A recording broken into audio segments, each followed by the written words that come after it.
મિત્રો આજે નવું ફિલ્મ એક ગુજરાતી લોન્ચ થવા જઈ રહ્યું છે. તેમનું પ્રમોશનનો અત્યારે તમને વિડીયો બતાવું.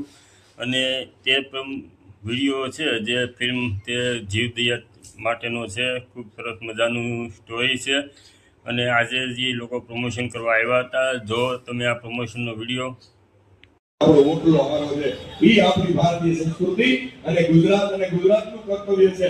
જેમ સાહેબે કીધું ને કે આ સુરત હીરા જડિત ને હીરાનું મૂળત છે, અને અહીંયા તો ખોદો ત્યાં તમને જવેરાત નહીં પણ હીરા એવા મળે છે.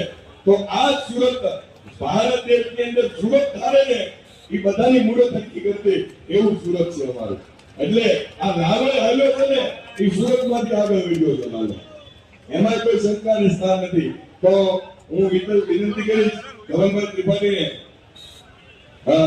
જે આ નાની એવી ઉંમરમાં એમનો એક રોલ શું છે એ આપણને કહેશે ધવલભાઈ ત્રિપાઠી.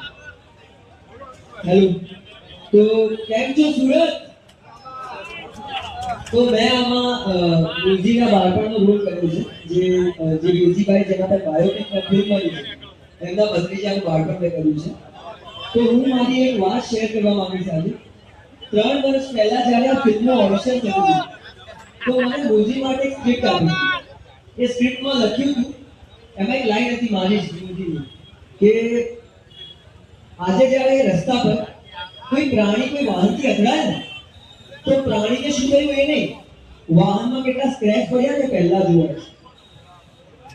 આ આધુનિક સમયમાં માણસ આધુનિક જરૂર થયો હશે, પણ બીજા જીવ જોડે આત્મીયતા અને લાગણી કેળવવાનું ભૂલી ગયો છે. તો આ જે લાઈન હતી એના ઉપર, આ લાઈન પર જ આખી ફિલ્મ છે.